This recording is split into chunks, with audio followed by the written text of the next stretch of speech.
Insight Quarterly Magazine Issue 37 July-September 2025. Compiled and edited by Justin Phillips, Akanksha Verma. Transcribed and printed by Mitra Jyothi. In collaboration with Radio Udon. Subscription ₹100 yearly. Mitra Jyothi Digital Library. Mitra Jyothi. CA Site No. P22. 31st Main. 18th Cross. HSR Layout. Sector 1. Behind Nift College. Bangalore 560102. Phone. 080-2258762 Email. mj.teamlibrary@gmail.com. Website www.mitrajyothi.org. Copyright notice. This book is reproduced in accessible format for people with bona fide print disabilities by Mitra Jyothi. CA Site No. P22, 18th Cross, 31 St. Main, Sector 1, HSR Layout, behind Nift College, Bengaluru, 560102. Phone No. 2258762 Country code, +91, Bengaluru code, 080.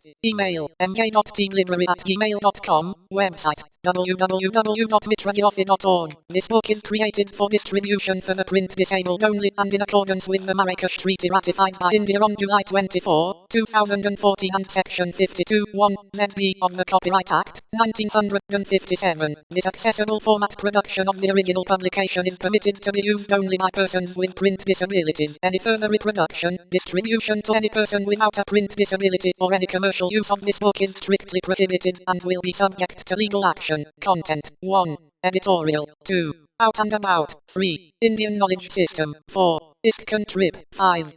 A rupee for 2 hours. Lessons in Listening from Little Hearts 6. Mitra Jyothi News July-September 2025 7. Recipe 8. Radio Udon News 1. Editorial. Dear readers, as the calendar turns, there is a collective urge to hit the reset button. However, the traditional New Year's resolution often fails because it focuses on the destination, the achievement, rather than the infrastructure, the habit. To build a year that actually sticks, we need to treat our lives less like a to-do list and more like a carefully curated library. Here is how to weave review, reading, and habit building into a cohesive strategy for the year ahead. Before planting new seeds, you must clear the soil. A year in review isn't just about looking at what you did, it's about auditing how you felt. The 80/20 audit. Identify the 20% of activities or relationships that caused 80% of your stress, and the 20% that provided 80% of your joy. We often try to build habits in isolation, like cold starting an engine. Instead, try habit weaving, the art of anchoring a new behavior to an existing one. Old. I will meditate every day. New. While my morning coffee brews, I will sit for 2 minutes. Or old. I need to read more. New. I will read at least 2 pages before I check my phone in the morning. A successful year isn't a spike, it's a gradual curve. The goal of January isn't to be perfect, it's to be consistent. When you miss a day, which you will, the review phase kicks back in. Ask yourself why the system broke, adjust the friction, and start again. We are what we repeatedly do. Excellence, then, is not an act, but a habit. Will Durant, summarizing Aristotle, the new year is a social construct, but the desire for renewal is deeply human. By reviewing your past, fueling your mind with deep reading, and weaving new habits into the fabric of your daily life, you don't just change your schedule, you change your story. In this edition, we dig into the Indian tradition, do a bit of travel, and also see how technology is solving new challenges. Happy reading as always, and if you have anything to share, please feel free to share it with the rest of the community. Justin, Editor. 2. Out and About. About an hour after sunrise over the Mojave Desert of Southern California, NASA's newest experimental supersonic jet took to the skies for the first time on Tuesday. The X-59 Quest, quiet supersonic technology, is designed to decrease the noise of a sonic boom when an aircraft breaks the sound barrier, paving the way for future commercial jets to fly at supersonic speeds over land. The jet, built by Lockheed Martin's Skunk Works, took off from U.S. Air Force Plant 42 in Palmdale, California. Flown by Niels Larson, NASA's lead test pilot for the X-59, the inaugural flight validated the jet's airworthiness and safety before landing about an hour after takeoff near NASA's Armstrong Flight Research Center in Edwards, California. X-59 is a symbol of American ingenuity, acting NASA Administrator Sean Duffy said in a statement. It's part of our DNA, the desire to go farther, faster, and even quieter than anyone has ever done before. Commercial planes are prohibited from flying at supersonic speeds over land in the US due to the disruption that breaking the sound barrier causes on the ground, releasing a loud sonic boom that can rattle windows and trigger alarms. The Concorde, which was the only successful commercial supersonic jet, was limited to flying at supersonic speeds only over the oceans. When a plane approaches the speed of sound, Pressure waves build up on the surface of the aircraft. These areas of high pressure coalesce into large shock waves when the plane goes supersonic, producing the double thunderclap of a sonic boom. The X-59 is capable of reaching supersonic speeds without the supersonic boom. The X-59 will generate a lower sonic thump thanks to its unique design. It was given a long, slender nose that accounts for about a third of the total length and breaks up pressure waves that would otherwise merge on other parts of the airplane. The engine was mounted on top of the X-59's fuselage, rather than underneath as on a fighter jet, to keep a smooth underside that limits shock waves, and also to direct sound waves up into the sky rather than down towards the ground. NASA aims to provide key data to aircraft manufacturers so they can build less noisy supersonic planes. A jet like no other, the X-59 is a single-seat, single-engine jet. It is 99.7 feet long and 29.5 feet wide, making it almost twice as long as an F-16 fighter jet, but with a slightly smaller wingspan. The X-59's cockpit and ejection seat come from the T-38 jet trainer, its landing gear from an F-16, and its control stick from the F-117 stealth attack aircraft. Its engine, a modified General Electric F-414 from the F/A-18 fighter jet, will allow the plane to cruise at Mach 1.4, about 925 mph, at an altitude of 55,000 feet. This is nearly twice as high and twice as fast as commercial airliners typically fly. Perhaps the most striking change on the X-59 is that it does not have a glass cockpit window. Instead, the cockpit is fully enclosed to be as aerodynamic as possible, and the pilot watches a camera feed of the outside world on a 4K monitor known as the External Visibility System. For this first flight, the X-59 flew at a lower altitude and at about 240 mph, according to NASA. During future tests, the jet will gradually increase its speed and altitude until it goes supersonic, NASA said, which occurs at about 659 mph at 55,000 feet, or 761 mph at sea level. The speed of sound varies according to temperature and to a lesser degree pressure, causing it to decrease at higher altitudes. The primary objective on a first flight is really just to land. James Less, a project pilot for the X-59, who will be conducting future flights, tells Wired. Less flew an F-15 fighter jet in formation with the X-59 as a support aircraft during the flight, observing the new experimental jet for any issues. I'm looking for anything external to the airplane that the pilot can't see, Less says. Generally the first thing he would check for is that the landing gear retracted successfully, but on this initial flight the X-59 intentionally left the landing gear down. If the aircraft is leaking any kind of fluids, be it fuel or hydraulics, as a chase pilot, you can usually see that. Also I'm looking for other traffic, air traffic, just to point that out to him.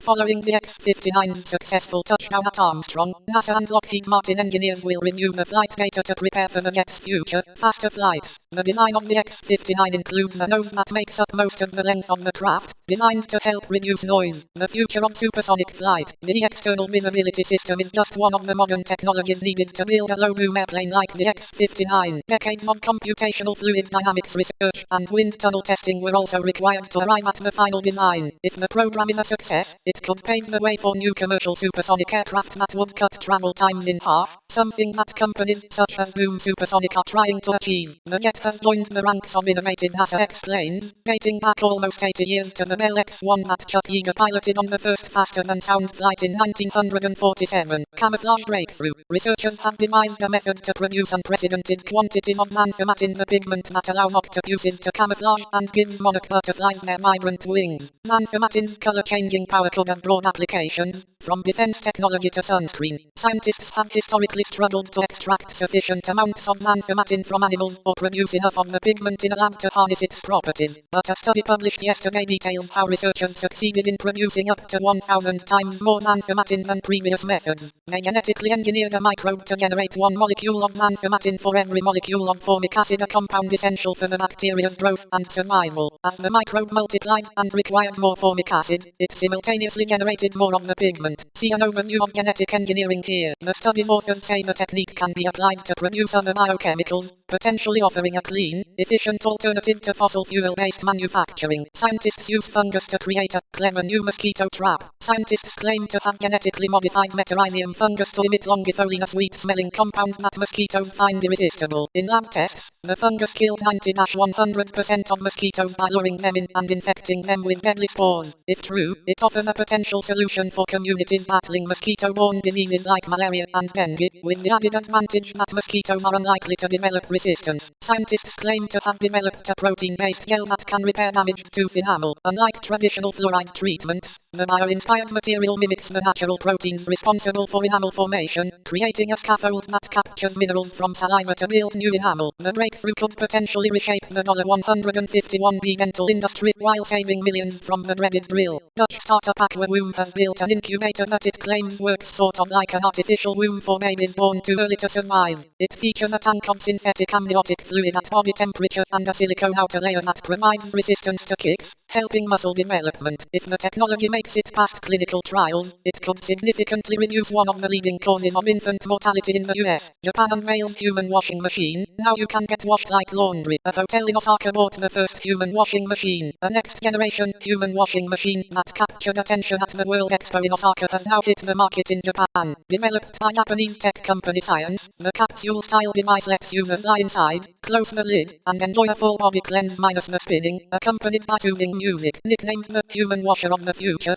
the device drew massive crowds during the 6-month-long expo, which wrapped up in October after attracting over 27 million visitors. The concept is a modern revival of a similar invention featured at the 1970 Osaka Expo, which left a lasting impression on Science's current president, who saw it as a young boy. According to company spokeswoman Sachiko Mikura, the new machine not only cleans the body but also washes the soul, using sensors to monitor the user's heartbeat and vital signs throughout the process. Interest from international businesses, including a US resort company, prompted Science to commercialize the prototype. The first unit has been purchased by a hotel in Osaka, which plans to offer the unique service to its guests. According to Japan Times, electronics retailer Yamada Denki has also purchased the Mirai human washing machine in hopes of boosting foot traffic to its stores. A demonstration unit will be on display starting December 25, along with an experience corner for visitors, Yamada Holdings announced on Wednesday. Due to its novelty, the company plans to produce only about 50 units. Local media reports estimate the price at around 60 million yen, approximately $385,000.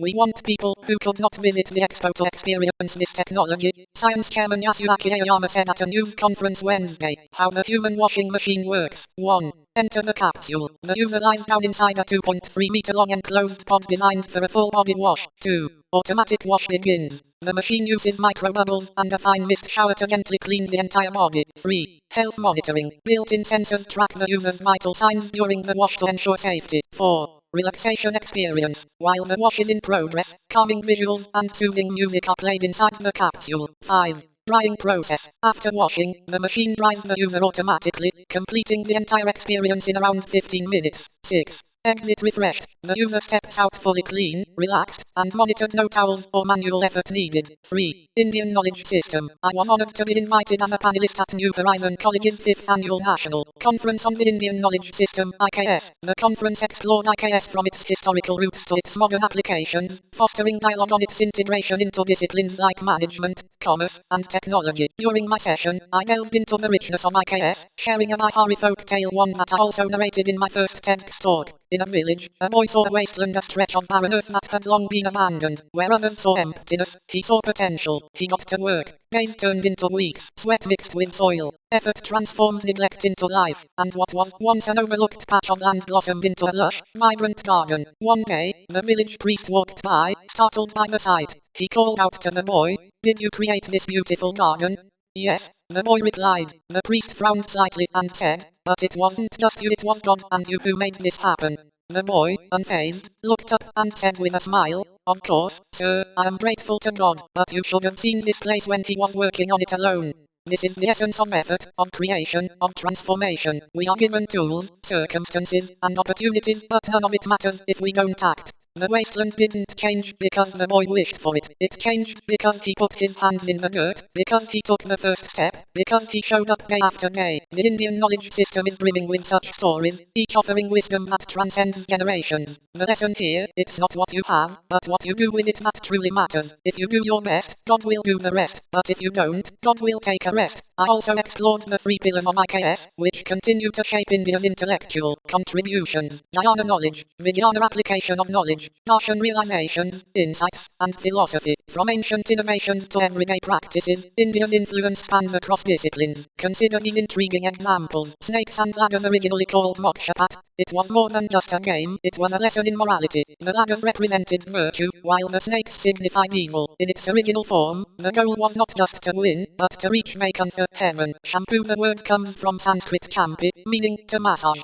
The earliest form, crafted in 15th century India, was made by boiling sapindus, a shrub from the lychee family, with amla, Indian gooseberry, and other herbs. British traders later introduced it to Europe, but it took centuries to become mainstream. Flush toilets. While modern plumbing is often taken for granted, the Indus Valley civilization, ca. 3300 BCE, pioneered early sewage systems. Archaeological findings show that houses were connected to sophisticated drainage systems, laying the foundation for sanitation practices we still rely on today. For centuries, Indian wisdom has shaped the world not through grand declarations, but through silent, unwavering influence. It whispers through ancient scripts, thrives in traditions, and lingers in the innovations we take for granted today. Arthashastra was written by Kautilya Chanakya around 2000 years ago, yet remains relevant even today, offering insights into leadership, diplomacy, and wealth management. He gives us the most important lesson we must all remember: a person who is unaware of their history, culture, and ancestors is like a tree without roots destined to fall. It's time we recognize and reclaim the brilliance of the Indian knowledge system while harmonizing it with global perspectives. Staying relevant in a rapidly evolving world is crucial, but equally, if not more important, is staying deeply rooted in the wisdom of our ancient teachers and gurus. Our heritage is not just history, it is a guiding force that continues to shape the present and inspire the future. Dr. Rajdeep Manwani, 4. ISKCON trip. On August 28th, we started our tour for the first time with ISKCON to Tuljabani, Pandharpur, and Kolhapur. We travelled by train from Bangalore by Sholapur Express and got down at Sholapur station. We freshened up and had our breakfast. We started our journey towards Tuljabani. First, we sprinkled water from Gomuch Tirth and Kalol Tirth. They took our photos and issued us special entrance tickets. Directly, we had darshan of Bhavani. The goddess here is very powerful. The idol of goddess Tuljabani, 3 foot tall and made of granite, is with 8 arms holding weapons, and bearing the head of the slain demon Mahishasura. Darshan of Markandeya Maharshi and other deities in the temple was also accomplished, but the temple surroundings are very dirty. They have not maintained the surroundings well. Tuljabani is also a powerful manifestation of the goddess Parvati, known as the giver of life and a destroyer of evil, particularly worshipped in the Tuljabani temple in Tuljapur, Maharashtra. This temple is considered one of the 51 Shakti Pithas and a significant place of worship in Maharashtra, with the goddess believed to have defeated the demon Madhukar. Devotees flock to the temple,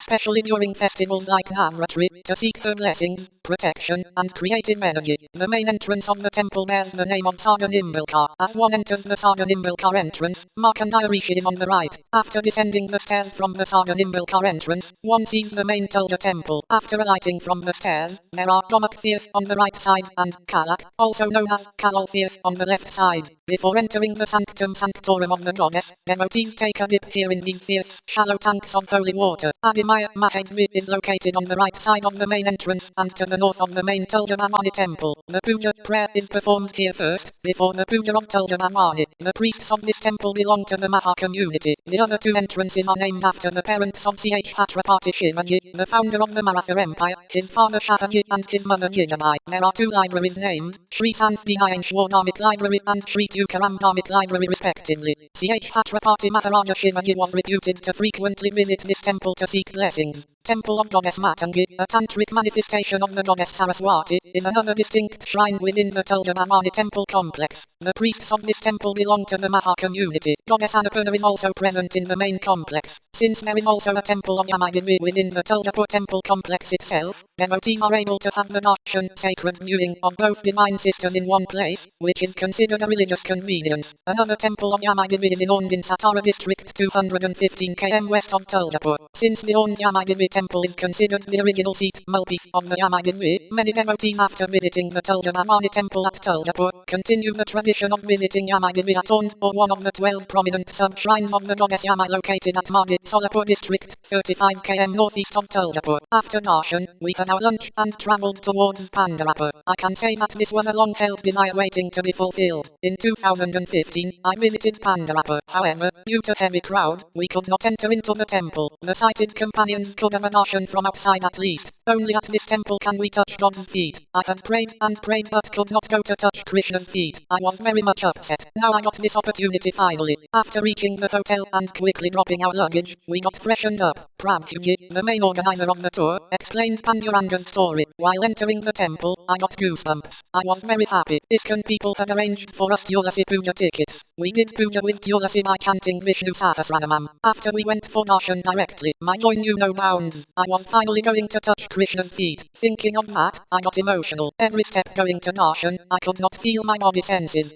They did Alankaram to Krishna. Every step my daughter explained the rituals. They did Arati. They sang the glory of Krishna. For almost 20 to 30 minutes, we were in front of Krishna. Then we touched Krishna's feet. I caught the feet of Krishna and cried like a child. The idol in the Pandhapur Vitthal temple is of Lord Krishna in the form of Vithoba, a standing deity who is depicted with hands on his hips. After 10 years Krishna fulfilled my desire. Unforgettable moment in my lifetime. Then went and touched Rukmini's feet. I felt this ultimate moment in my life. While writing this also my heart filled with joy. Lord Vithoba is none other than Lord Vishnu, Lord Narayana or Lord Krishna. It is believed that Lord Krishna had incarnated at the end of Dwapar Yuga on the 8th day of the dark fortnight in the holy month of Shravan as per the Hindu calendar. He is lovingly called names like Pandrinath, Panduranga, Pandharaya, Vitai, Vithoba, Vithumoli, Vithelurura by his devotees, but the well-known and commonly used names are Pandurang/Panduranga and Shri Vithal/Vithal. The worship of Lord Vithala has been derived mainly from the Puranas. His worship has been made well known by the teachings, poems, kirtans, and paths of great Vaishnava saints of Maharashtra from the 13th through the 17th centuries. They were saints like Sant Namdev/Namdev, Sant Jaineshwar, Sant Eknath, and Sant Tukaram. Pundalik, a saint, was closely associated with this shrine, and hence this shrine is also known as Pundarikapura. According to the legend, there was once a devoted son called Pundalik. He looked after the needs of his father Janudev and his mother Satyavati, but things changed when Pundalik got married. He started ill-treating them. Tired of his tyranny, the parents decided to head for Kashi/Varanasi. It is said that those who die in Kashi attain salvation and liberation from the cycle of birth and death. This is still believed today and many people travel there when they feel their end is near. Hearing his parents' plans, Pundalik and his wife decided to join them. His treachery continued so much that he made his old parents walk throughout the journey while he and his young wife rode on a horse. On the way, they came across the hermitage of the venerable sage, Kakat Swami. Tired of the long journey, the group decided to spend some days there. That night, Pundalik lay awake and witnessed something remarkable. Just before dawn, he saw a group of beautiful, young women dressed in dirty clothes enter the sage's hermitage. They did chores like cleaning the floor, fetching water and washing the sage's clothes. After that, they went to the prayer room. When they came out, their clothes were spotlessly clean and they disappeared. Pundalik wasn't alarmed seeing this, but rather he felt at peace. He kept thinking about the incident the following day. He wanted to be sure that he was not dreaming but had truly witnessed such a glorious incident. So he remained awake again, but this time, he got closer and decided to speak to the women.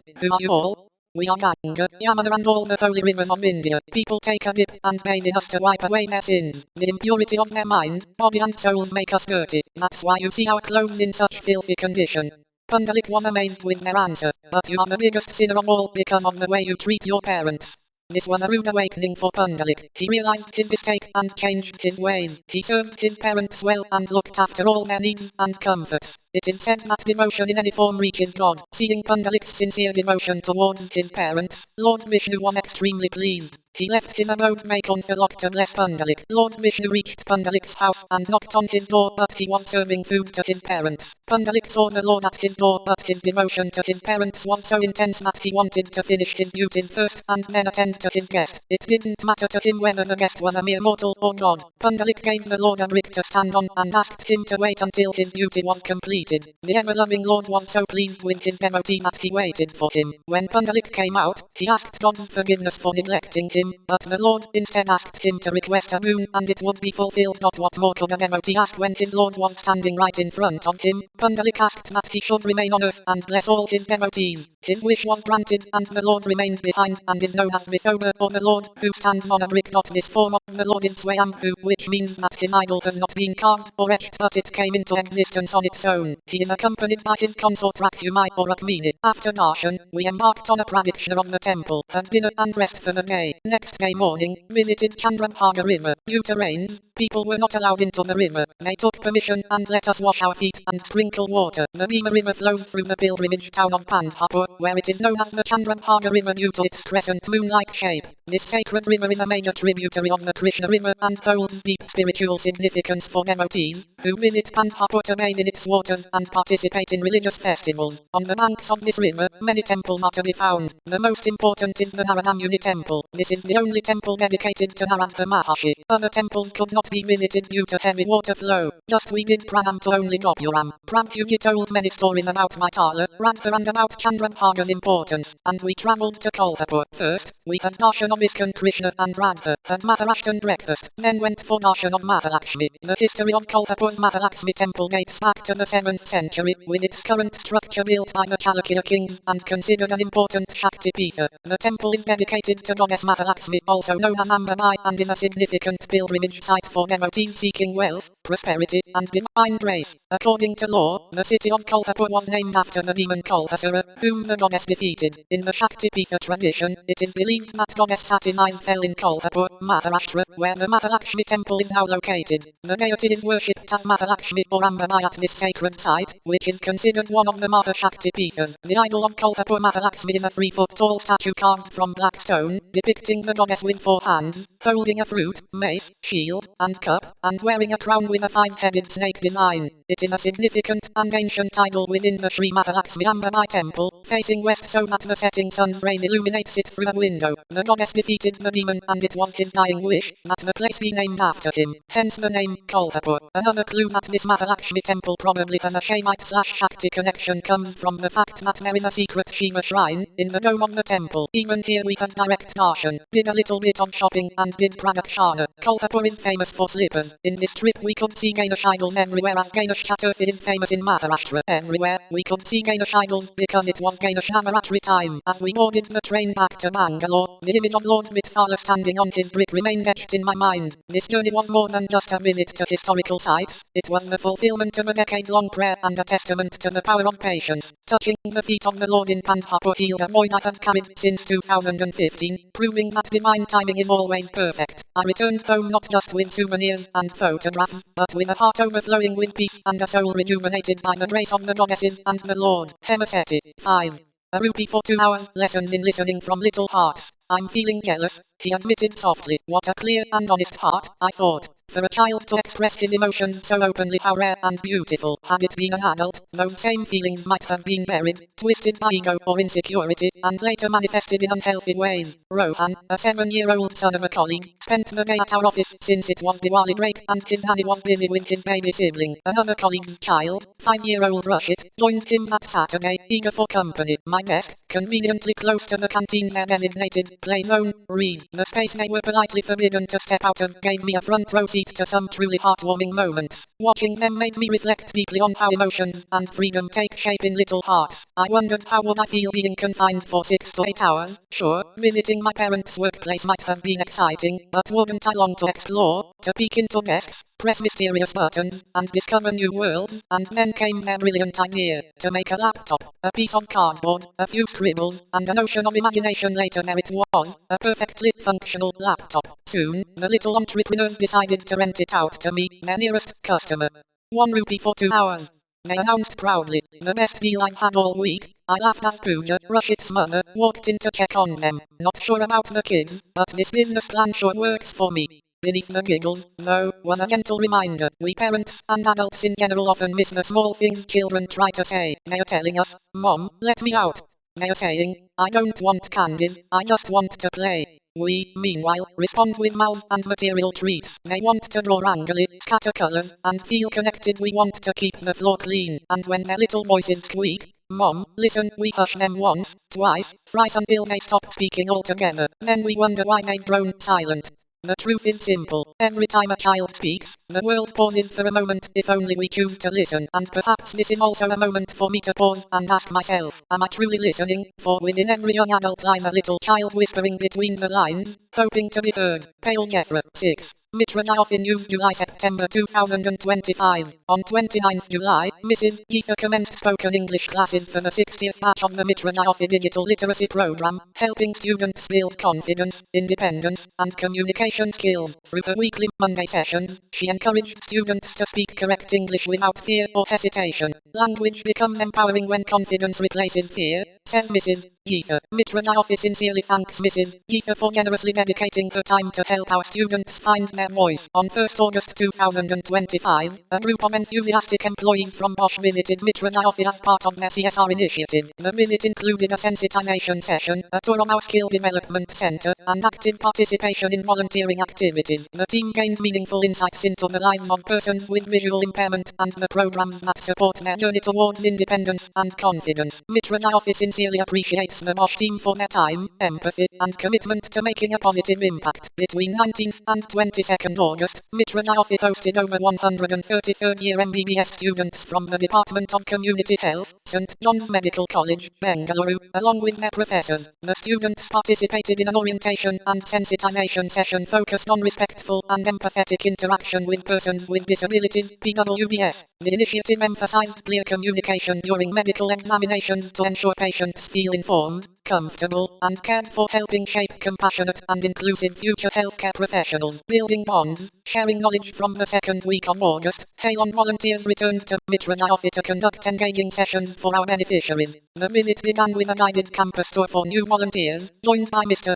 Peter Head, Halon GCC India, offering an opportunity to showcase Mitra Jyothi's journey and impact. The day featured meaningful interactions, icebreakers, and interactive games. A key highlight was an inspiring session by two Mitra Jyothi alumni now working at Halon who shared insights on how AI is transforming the lives of the visually impaired community. The Mitra Jyothi team visited the Accessible Resource Center of Vision Empower at IIT Bangalore on 6th August. It was a truly enriching experience, allowing both organizations to gain a deeper understanding of each other's work and values. We are now excited and ready to collaborate. Vision Empower, incubated at IIT Bangalore, is dedicated to empowering children with visual impairment through inclusive education. Their team, along with partners, develops accessible content, instructional kits, and innovative technologies to support STEM education for visually impaired students. It was also a pleasure to interact with other team members through a virtual meeting. The discussions were insightful, and we successfully identified several meaningful areas for collaboration that have the potential to create a lasting impact. Mitra Jyothi was honored to be part of the release of the Kannada book Hegalu,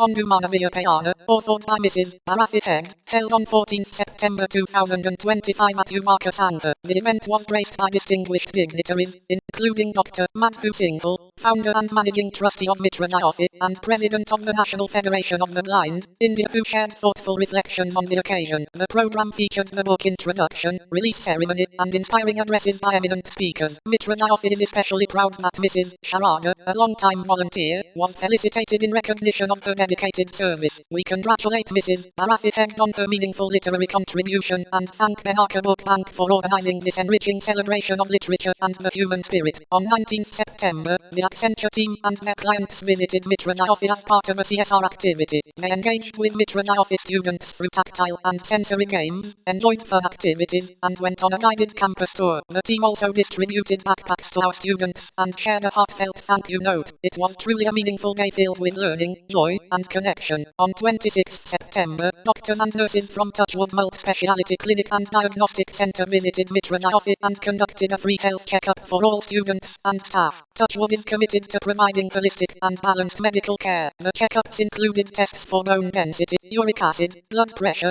pulse rate, and blood sugar. Mitra Jyothi sincerely thanked the Touchwood team for taking time out of their busy schedules to organize these sessions at Mitra Jyothi. The initiative was extremely helpful for everyone in gaining accurate insights into their health. 7. Recipe: Khichdi. Ingredients: serves 1 2 1. Half cup rice. 2. 1/4 cup moong dal yellow split lentils. 3. 3 cups water. 4. Half tsp salt, adjust to taste. 5. Half tsp turmeric powder. 6. 1 tsp ghee or oil optional. 7. A pinch of cumin seeds optional. Step-by-step recipe. Step 1. Wash. A. Wash the rice and dal together 2-3 times with water. B. Drain the water. Step 2. Add to cooker/pot. A. Put the washed rice and dal into a pressure cooker or deep pot. B. Add 3 cups of water. Step 3. Add spices. A. Add salt and turmeric. B. Mix gently. Step 4. Cook. A. Pressure cooker. Close lid and cook for 3 whistles on medium flame. B. Pot. Cover and cook on low-medium flame, stirring occasionally until soft, about 20-25 minutes. Step 5. Mash. A. Once cooked, lightly mash with a spoon. B. Add a little hot water if it's too thick. Step 6.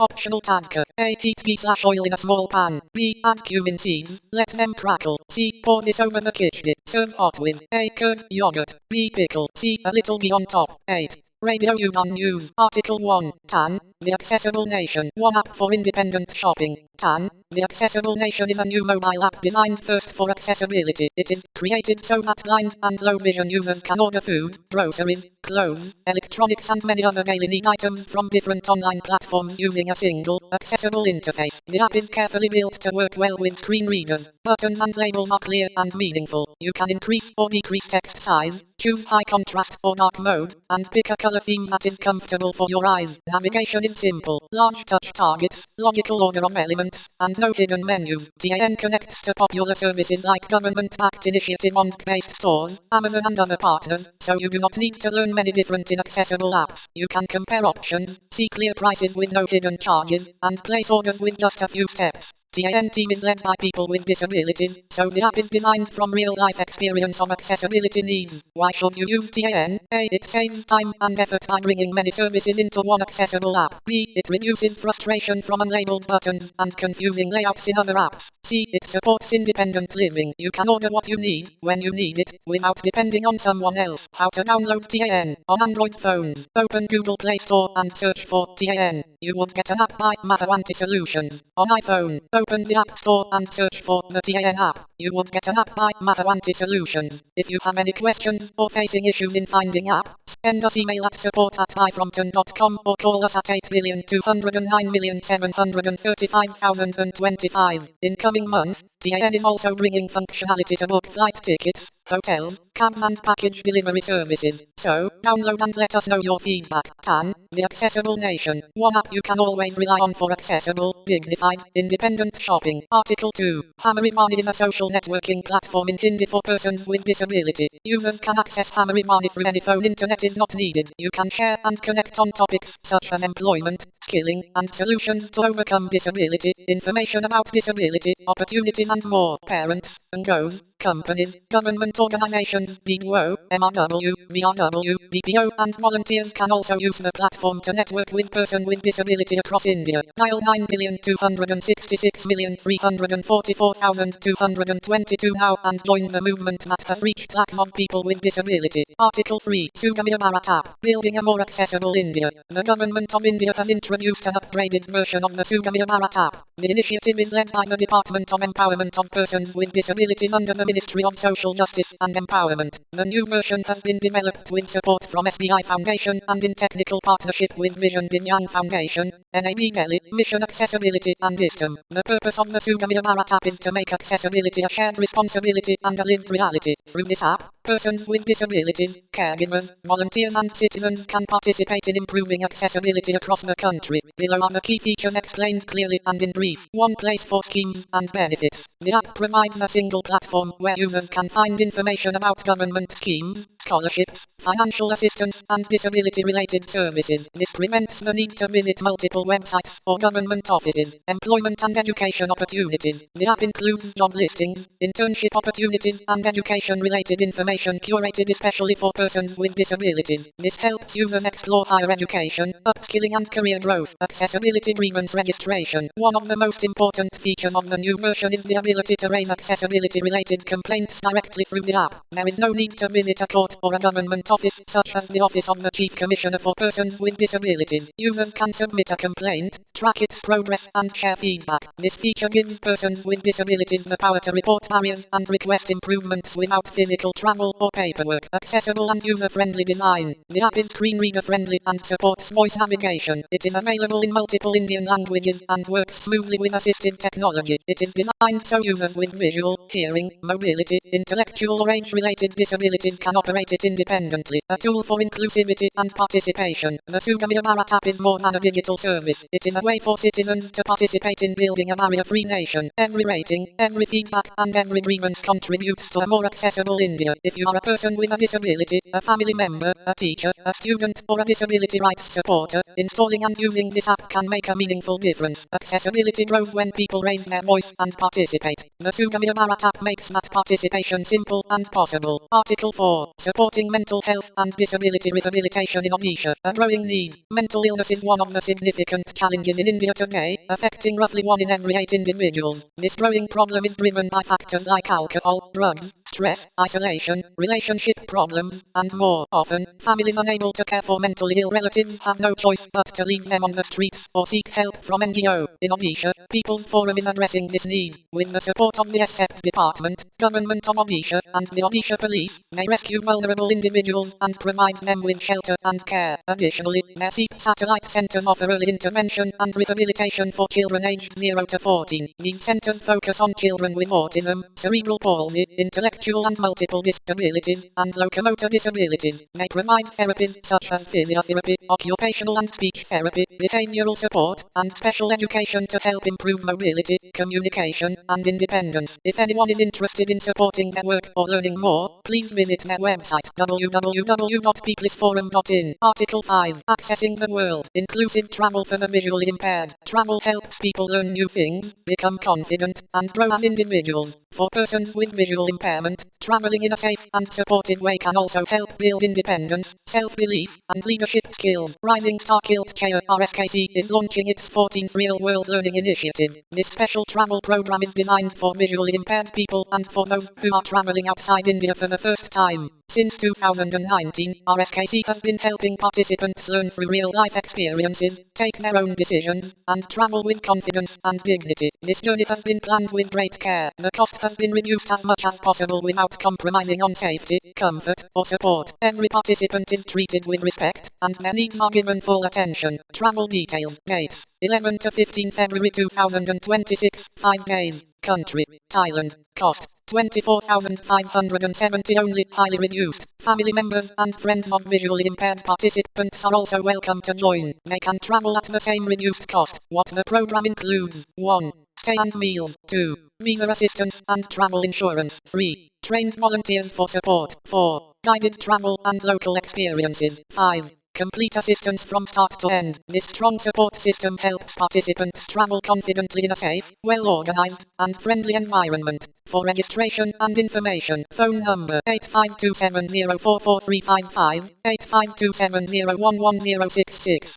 This learning material is distributed free of cost under the Project of Financial Support for Development of Accessible Learning Materials under SIPDA Scheme for Implementation of the Rights of Persons with Disabilities Act, DEPUD, Department of Empowerment of Persons with Disabilities, Gov. India, Nodal Agency, National Institute for the Empowerment of the Persons with Visual Disabilities, NEEP, Dehradun.